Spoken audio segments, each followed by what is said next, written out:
It is no longer news that the presidential candidate of the APC, Asiwaju Bola Ahmed TINUBU, is irredeemably and hopelessly ineligible to contest the February 2023 presidential election, having been reportedly indicted and subjected to criminal forfeiture judgment for a narcotic-related offense by a United States court. Nigerians are, however, appalled by the lame attempt by the APC presidential campaign, which, after admitting that there was a $460,000 drug money criminal forfeiture judgment against accounts traced to the APC presidential candidate, is now desperately trying to pull a wool over the eyes of Nigerian people and our democratic institutions.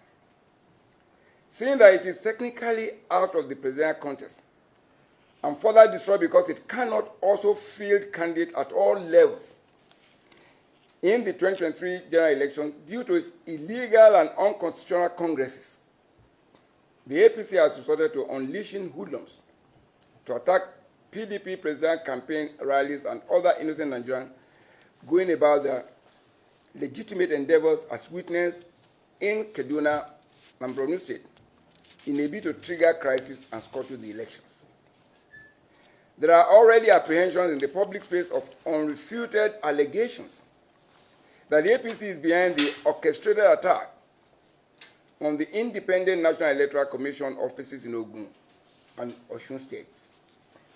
The plan of the APC is to instill fear in the citizenry, disorganize and weaken other political parties, frighten, hamstring, and immobilize INEC from conducting the 2023 general elections. The APC must know that its schemes, denial, threats, and resort to violence cannot help Asiwaju Bola Ahmed TINUBU. For emphasis, by Section 137(1)(d) of the Constitution of the Federal Republic of Nigeria 1999 as amended, Asiwaju TINUBU is not eligible to contest the presidential election in Nigeria. For emphasis, I need to quote that section for you. Section 137(1)(d) of the 1999 Constitution as amended provides that a person shall not be qualified for election to the office of president if D, subsection D now, is under a sentence of death imposed by any competent court of law or tribunal in Nigeria, or a sentence of imprisonment or fine for any offense involving dishonesty or fraud by whatever name called, or for any other offense imposed on him by any court. The first one is court or tribunal in Nigeria. The second one is on him by any court or tribunal or substituted by a competent authority for any other sentence imposed on him by such a court or tribunal. For clarity, forfeiture means, and I quote, something to which the right is lost as for commission of a crime or misdeed, neglect of duty, or violation of a contract. So what it means is this: you cannot forfeit something to which you are legally entitled to. If you legally own something, you can't forfeit it, except for commission of a crime or for a breach of duty, like in a contract.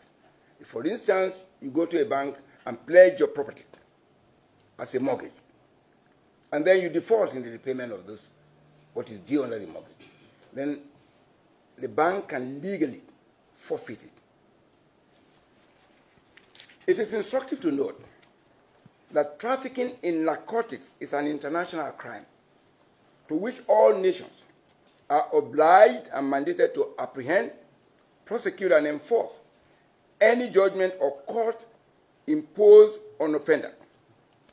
Nigeria, being a signatory to International Convention on Trafficking in Narcotics, is obliged to enforce any order or judgment imposed on any offender by any competent court anywhere in the world. And for emphasis, I just need to emphasize this so that you can have the purport of this order. the United States Court in Northern Illinois, Chicago, ordered, and you listen to this carefully, it says, it is ordered, and this was on October 4, 1993. And I read, it said, the said Bola Ahmed Tinubu forfeited $460,000 as captured in the following words. This is the word of the court. It said, ordered that the fund in the amount of $460,000 in account number 263-226-700 held by First Heritage Bank in the name of Bola Tinubu represents proceeds of narcotic trafficking or were involved in financial transactions in violation of 18 U.S.C.S. 1956 and 1957, and therefore these funds are forfeited to the United States pursuant to 21 U.S.C.